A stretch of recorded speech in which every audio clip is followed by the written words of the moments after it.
Olá pessoal, Pastor Leonardo Batista aqui pelo canal Verdade em 10 Minutos. Deus abençoe todos aqueles que sempre me acompanham e também comigo revisam os temas que temos tratado aqui, obviamente de interesse cristão. Procurando deixar claro a vocês que os objetivos desses vídeos e desse canal é buscarmos na face de Cristo a fé que salva, a fé verdadeira, a identidade cristã que infelizmente nesse momento crucial, que a igreja vive hoje, que é o arrebatamento, a vinda de Cristo, diante de tantos sinais, a igreja se perdeu.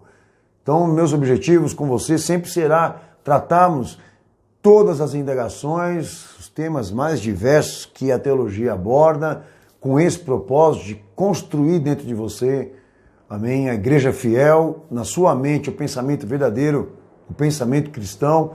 Espero no meu bom Jesus que o meu trabalho, a minha dedicação tenha te ajudado a alcançar esses objetivos. Já aqueles que criticam, aqueles que discordam e não trazem textos e referências, a gente vai fazer o quê? Amém? Mas seja como for, a minha tentativa com você é buscarmos a verdade em Cristo. Bom, antes de entrar no tema hoje com você aqui, eu gostaria somente de fazer um convite. Todas as quintas-feiras, às 8 da noite e aos domingos, 7 da noite, compromisso semanal da nossa igreja, nossa sede aqui em São Paulo, transmitir os nossos cultos pela internet. E aí, você que está do outro lado, poder participar.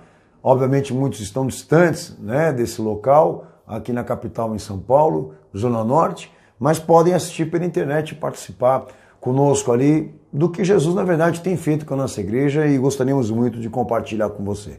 O convite está feito, o canal vai estar aberto neste horário. Espere em Cristo que a palavra também chegue no teu coração, como tem chegado para nós, a palavra dele. Amém? Bom, o tema que eu vou tratar hoje é depressão. Não tinha falado ainda aqui pelo canal, já tinha tratado esse tema por abordagens de palestra, até mesmo pregação, mas pelo canal ainda não havia registrado o que biblicamente a gente pode falar sobre isso, tendo em vista que a palavra depressão não é bíblica, ok? Mas, em compensação, o meu objetivo com você hoje é falar disso, tá? Tema depressão, propósito com esse tema aqui é falarmos e tratarmos sobre depressão por meio de uma teologia sistemática, realmente bíblica, tá? E que não esteja apoiada em abstrações, filosófica e muito mais ainda científica, com ideias concursadas, tá? Abrir a palavra de Deus e procurar saber o que é isso, ok? E meus objetivos com esse tema com você, por meio de expressões bíblicas, que você não vai encontrar depressão nelas, tá? Teologicamente buscarmos o entendimento da origem daquilo que é visto hoje pelas instituições e órgãos competentes, eu me refiro à OMS, tá? Como o mal do século. Estima-se aí 800 mil pessoas morram anualmente disso, depressão, e a cada 40 segundos, segundo o que eles falam, tá? Então vou começar aqui falando pela questão científica do que a psiquiatria fala sobre depressão. Mas antes de tratar o que ela fala sobre, ou então o que ela entende de cura, ok? É muito importante dizer para vocês que no registro da ordem mundial ou da mão invisível, as instituições secretas, tá, protocolaram há décadas atrás o cumprimento desse propósito com as igrejas, tá? E está escrito, eu tenho documentos, tá? Que eles tinham o propósito de aproximar a ciência com a religião judaico-cristã. Embutir na cabeça das pessoas que a ciência foi criada por Deus e Deus usa a ciência. É muito contraditório esse pensamento, por quê? Porque a ciência que eles se referem é as ideias concursadas, tá? Eu digo concursadas no sentido de que sejam elaboradas pela mente brilhante, não reveladas por Deus. Veja bem você, todos os esquemas científicos que estão organizados nesse mundo trabalham para uma direção só. Dar ao déspota e o anticristo uma ordem mundial, uma plataforma mundial para ele governar. Não existe ciência trabalhando para Deus. É que tem ignorante que fala isso. Gente que realmente não estuda, não se aprofunda nas escrituras, não procura realmente saber.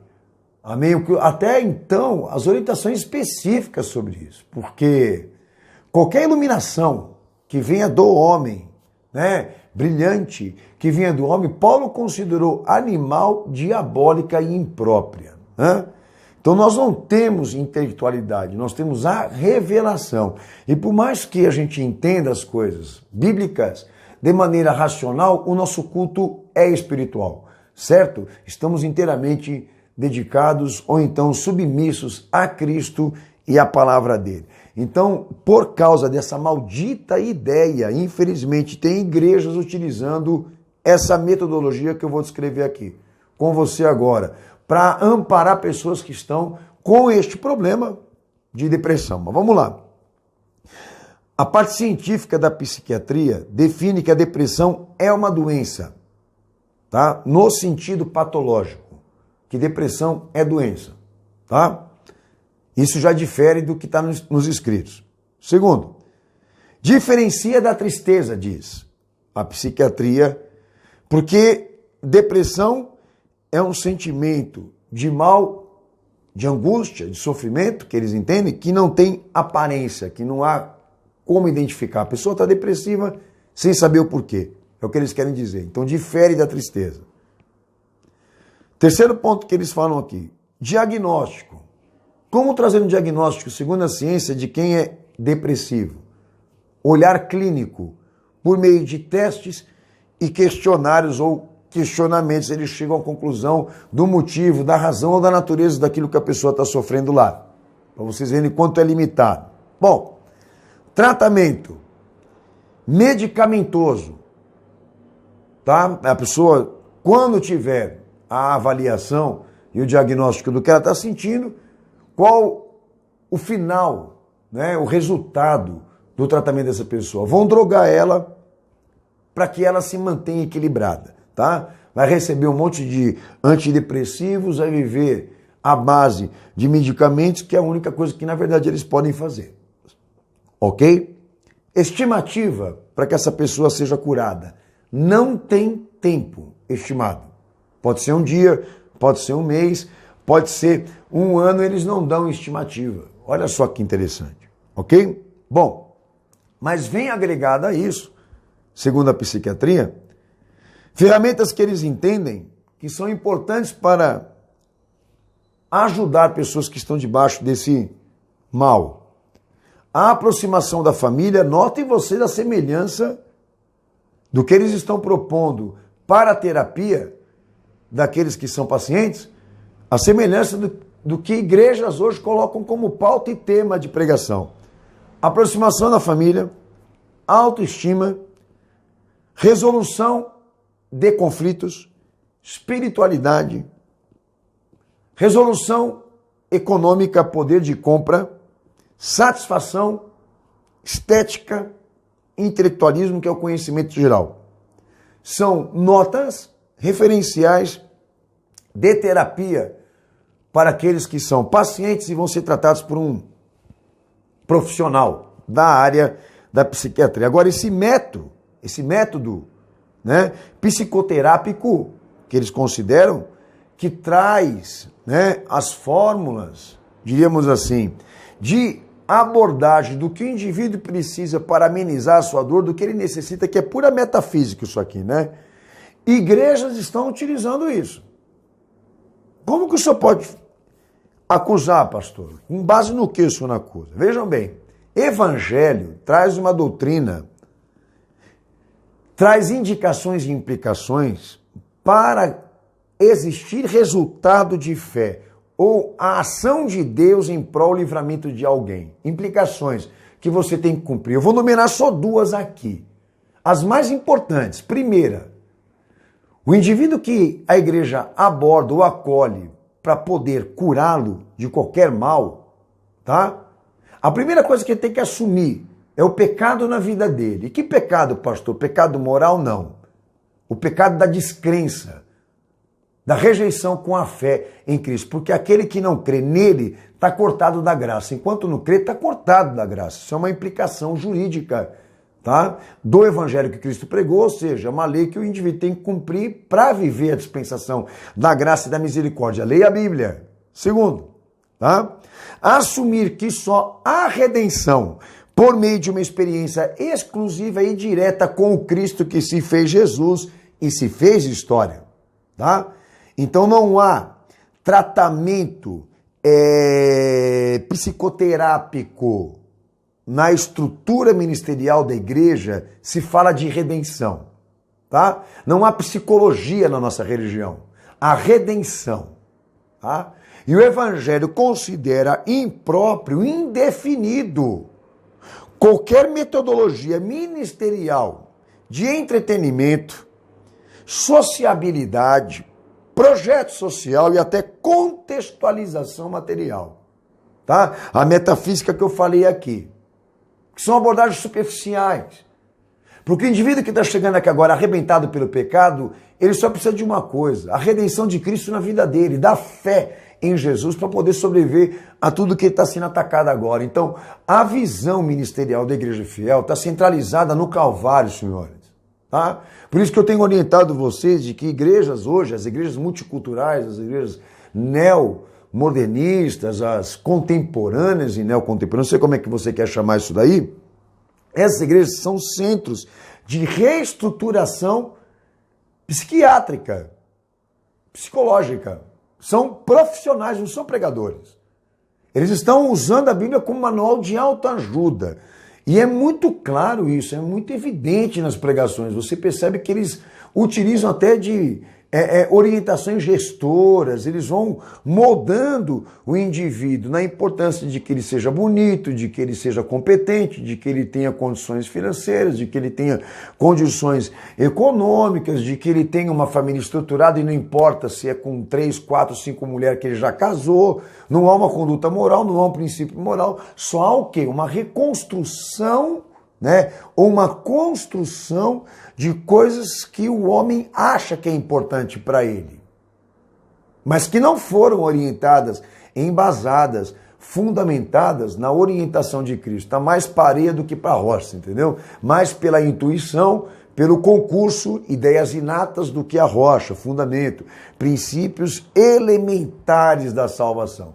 Então, enquanto a igreja fiel procura alcançar o indivíduo para Cristo, porque ali ele vai ter a redenção, a igreja, em nome de Deus, até em nome de Jesus, se utiliza dessas metodologias puramente de contextualização material, tá? Dizendo que Deus vai dar, que Deus vai abençoar, que Deus vai acolher, que vai ajudar, que o cara vai voltar a se sentir valorizado, etc, etc, visto pelas pessoas. E aí, minha gente, vocês precisam distinguir a diferença entre pregador e profissional. Há uma diferença muito grande, ok? Mas até aqui já dei a pauta para vocês do que a ciência pensa sobre isso. E agora nós vamos entrar na questão teológica bíblica, tá? Normativa, a metodologia bíblica, a transmissão, né, dessas verdades, a questão inspiratória dessas verdades que a gente tem que procurar sempre qualquer tema que a gente vai tratar. Ok? Então eu vou lá para as Escrituras Sagradas e me deparo ali com expressões voltadas a esse tema que não entra depressão. Essa palavra foi criada pela ciência. O que o senhor tem a sugestionar aí, pastor Daniel? Bem, biblicamente falando, as palavras que me aparecem para tratar esse tema com você é sofrimento e angústia. Depressão não existe. E você vai entender por quê. Existem 12 palavras hebraicas e 21 termos em grego que transmitem a ideia de sofrimento, angústia, dor, aflição, pressão, tormento, falta de paz. E teologicamente todas elas compreendem, da parte de Deus, que envolvem a parte psicológica, emocional e física do indivíduo. A Bíblia concorda com isso. Mas, no contexto bíblico, sugere-se que sofrimento e angústia, tá, devem ser divididos como causa e efeito. Eu vou explicar por quê. No contexto bíblico, a angústia e o sofrimento pode ser resultante por causa do julgamento divino, 1. O sofrimento pode ser resultante por causa de uma empatia, 2. O sofrimento pode ser resultante também por causa de uma ação vicária, substitutiva, e essa Cristo cumpriu, ok? E Deus não lhe poupou para nos salvar, entenda, ok? Como também a perspectiva número 2, empatia, tá? Eu posso dizer para vocês, de sofrer por uma outra pessoa, pela situação de uma outra pessoa, isso faz parte também da experiência da fé. A nossa sensibilidade também olha para o próximo, olha para aquele que está dentro da nossa igreja ou não, certo? Número 4, também é resultante de testemunho, ou por causa do arrependimento, ou por causa do amor de Cristo, da fé, uma pessoa padece, uma pessoa sofre. Número 5, o sofrimento também pode ser resultante de uma ação preventiva, de evitar o mal. A gente pode vir a sofrer e padecer, ok? Inclusive a disciplina também exige isso de nós. E número 6, o sofrimento também pode ser resultante de uma questão educacional, ou disciplinar da parte de Cristo, na igreja, ou por causa do treinamento do discipulado, de acordo ou semelhante a Cristo, né? Porque ele está nos treinando e nos provando a sermos discípulos fiéis a ele. Bom, então há 6 perspectivas aqui, reconhecidas, divididas, separadas e devem ser identificadas na perspectiva do indivíduo que sofre, para impedir a generalização, porque a generalização ela resulta em erros, tá? Na medida que o indivíduo ele perde o curso da sua vida interna, da sua vida pessoal, etc, etc, a generalização pode levar ele a orientações completamente equivocadas. Mas eu queria fazer aqui com vocês aqui um respaldo importante. Blindagem. Notem vocês aqui que, segundo as Escrituras Sagradas, o sofrimento e a angústia também fazem perspectiva da experiência da fé. O sofrimento também chega para nós, cristãos. O sofrimento também está na experiência da vida da igreja. Ninguém está blindado porque é cristão, porque serve a Deus, não vai sofrer, não vai passar por pressões, não vai passar por situações difíceis, etc, etc, etc. Não existe blindagem. Quem criou isso foi o pentecostalismo, infelizmente. Construíram essa ideia de que só vitória, só vitória, só vitória. E na realidade histórica da igreja bíblica, não é verídico. Então eu tenho que estar preparado para o sofrimento, eu tenho que estar preparado para a angústia. Eu não posso acreditar que um certo dia na minha vida eu venha só viver a paz, eu venha só viver a tranquilidade. Então eu aqui vou até fazer uma brincadeira com vocês. Então eu acho que eu sou depressivo. Porque todo dia, então, eu tenho uma situação na minha vida da qual me deprime, da qual me angustia. Como cristão, eu tenho percas. Eu tenho situações na minha vida que não se resolveram até agora, que eu tenho que lidar, biblicamente falando, eu tenho que lidar dentro de um testemunho cristão, mas não se resolveram. Vou dar um tiro na minha cabeça, vou me matar e vou questionar a fidelidade de Deus. Eu tenho que entender a complexidade. Qual é a complexidade, pastor? É a questão antropológica disso, né? A complexidade é entendemos e compreendemos em que mundo estamos, né? Entendemos a nossa posição em relação a Deus. Entendemos quem é o ser humano à luz da palavra de Deus. Então a gente passa exatamente a procurar se aprofundar nessa questão, não para viver com o karma, para viver com o sofrimento. Eu não estou dizendo isso a você. Você precisa identificar a origem e a natureza do teu sofrimento. Você precisa identificar a origem e a natureza daquilo que você está passando. E só Deus pode te ajudar. A hermenêutica disso, a exegese disso, é Cristo. Só debaixo da luz dele você vai ter a compreensão e entendimento dessa questão. Agora, o critério antropológico disso. A doutrina implica que o homem seja analisado sempre dentro de um contexto, nunca em partes. Exemplo, a estrutura total do ser humano, do ser, não se separa matéria do espírito. São inseparáveis, tá?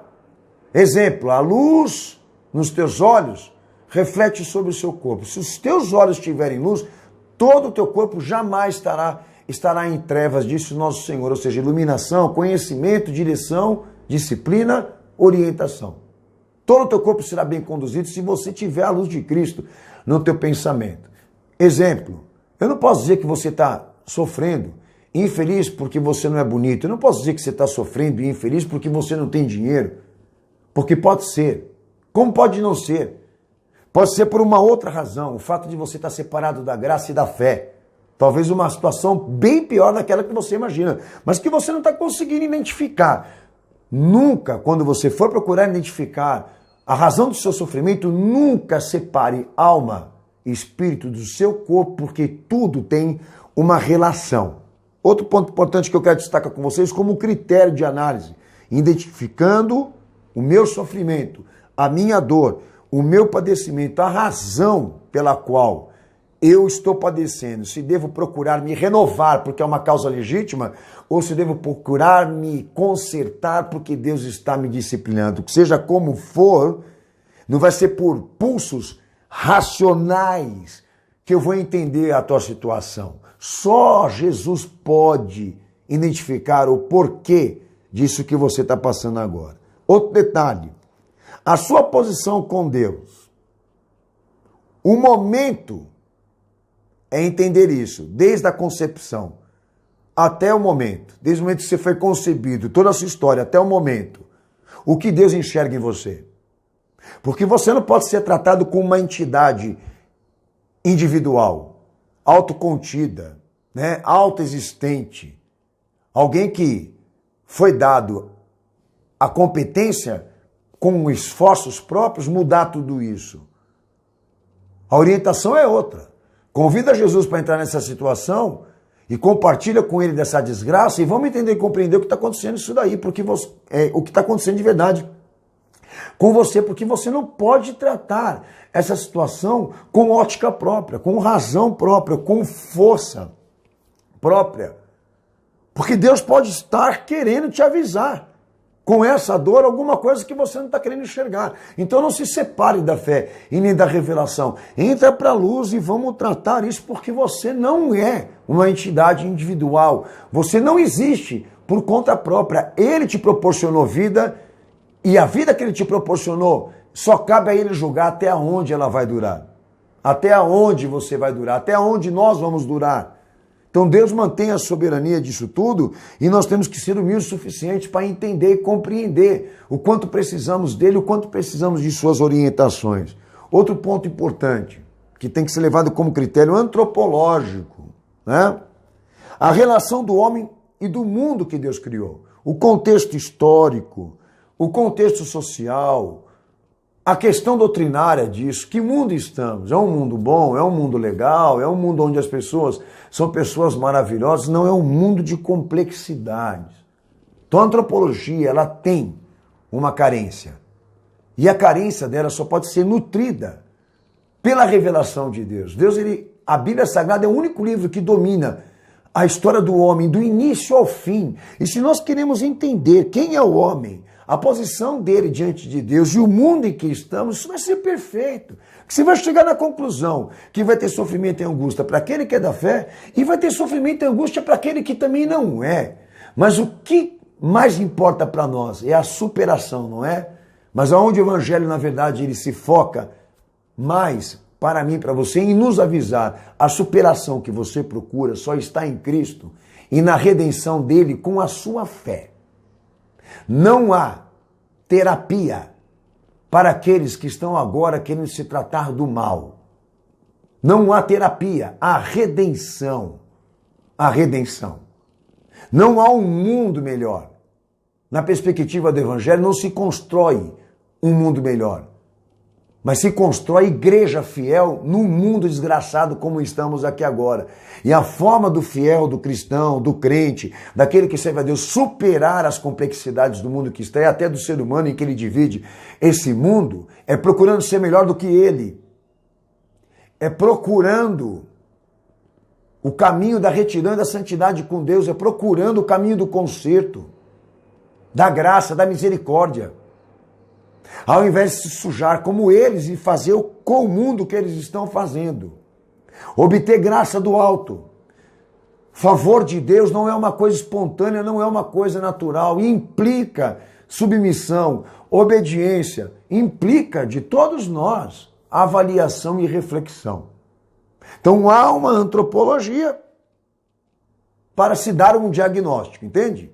Você precisa entender o contexto do homem, você precisa entender o contexto do homem na visão do Altíssimo, você precisa entender a complexidade do mundo em que você está, a complexidade do mundo em que você convive, das pessoas que dividem esse mundo com você, e você vai chegar num resultado, num diagnóstico.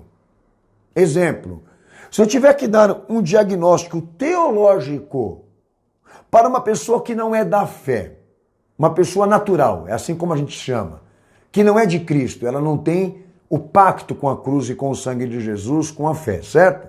E foram dar um diagnóstico para ela, me procurando exatamente para dizer o quê? Pastor Daniel, eu estou precisando de ajuda porque eu estou querendo me matar, acabar com a minha vida, etc. E conta a história dela para mim.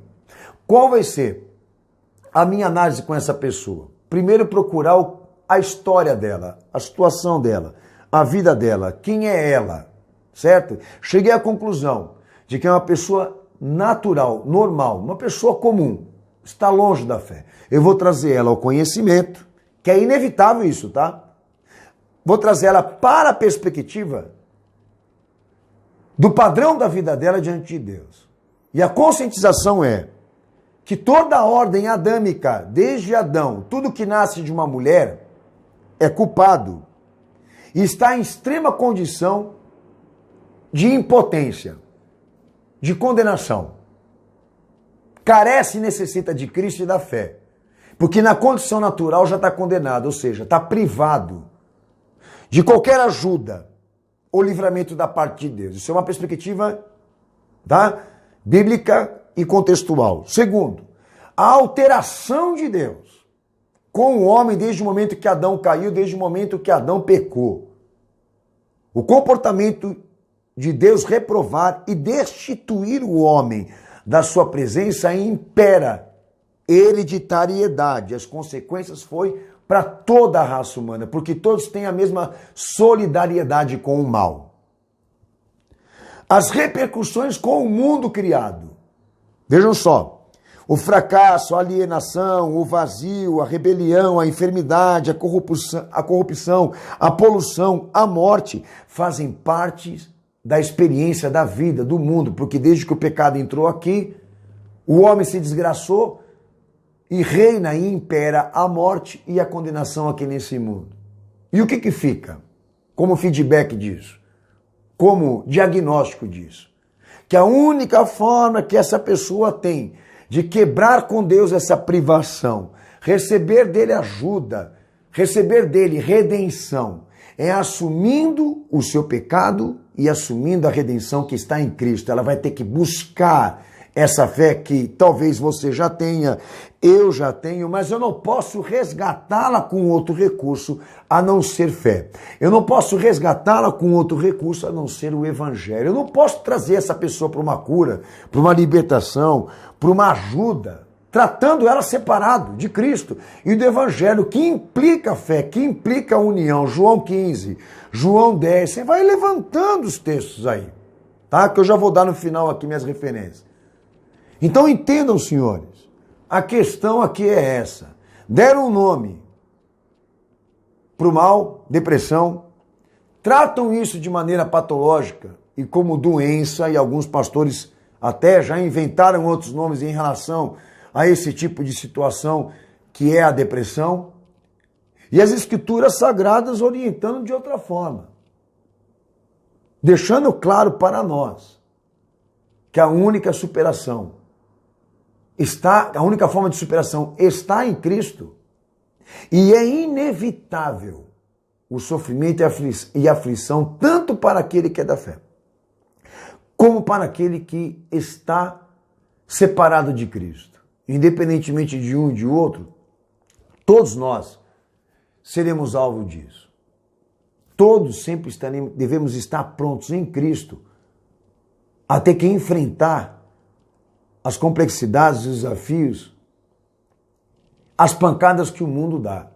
Nosso Senhor foi vítima disso, os profetas foram vítimas disso, os apóstolos foram vítimas disso, a igreja foi vítima disso, e Deus não livrou ninguém dessas provações. Não há blindagem. Como que todos venceram? Superando em Cristo e deixando que Jesus os consolasse, que a presença dele fosse o reparo disso. A esperança de uma glória eterna fosse o reparo disso. Se apegar com o reino futuro fosse uma forma de superar tudo isso. Agora, qual que é o mal do indivíduo hoje? Que ele quer tratar isso dentro de um contexto material. Ele quer tratar isso com perspectivas materialistas. Tá? E a quebra da autodeterminação da sociedade resulta em consumo e mercado. Por isso que vocês estão vendo a sociedade aí se atolando em situações angustiosas, porque estão à procura de uma vida virtual, de uma vida de pura ficção. Querem atingir um padrão acima da possibilidade. E quando descobrem que não tem condição para serem imortais, que não tem condição para serem eternos, que não tem condição para serem inatingíveis, etc, etc, se derramam nessa destruição total.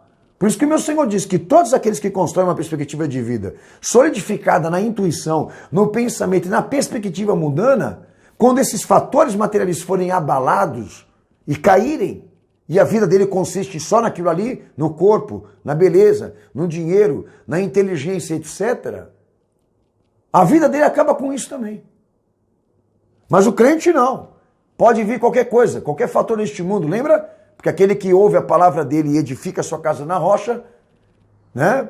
Pode vir qualquer fator neste mundo, qualquer tempestade, qualquer vento, essa casa fica, ela se mantém. Ela pode balançar, mas ela se mantém, porque a razão da sua existência, o fundamento que o mantém não é metafísico, não é material, é Cristo. Jesus precisa completar, ele precisa ser o consolo, ele precisa ser o fator da sua satisfação, da sua realização, da sua alegria, da sua paz, da sua existência, enfim. E não é o que está acontecendo hoje. Então nós vamos enfiar um monte de lixo nesse cara e é o que a igreja está propondo. Quando se utiliza de recursos psicoterápicos, ou seja, de recursos que a psicologia e a psiquiatria entende. São legais, hein? Família, dinheiro, beleza, inteligência, competência, etc, etc, etc.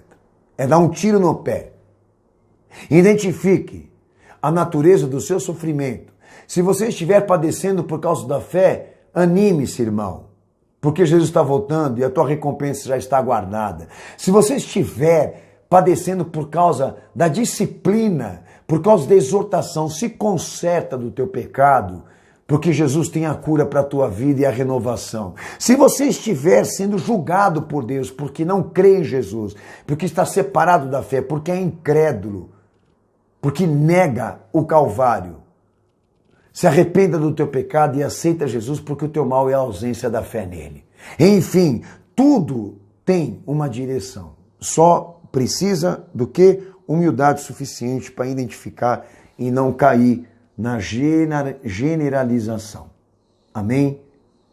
Não há cura para o sofrimento e para a angústia enquanto estivermos aqui. Mas há superação em Cristo e na fé. Procure estar na rocha. Um abraço, Deus abençoe todos vocês. Fiquem na paz de Jesus. Eu espero o próximo tema com você. Sugestionem alguma coisa que você queira que eu trate aqui. Vou ter o maior prazer. Deus abençoe todos vocês. Fiquem na paz de Jesus.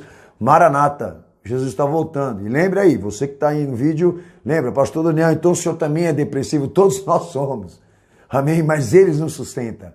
Ele nos sustenta, é isso que você tem que crer. Deus abençoe todos. A vitória está chegando para nós quando ele voltar. Deus abençoe todos.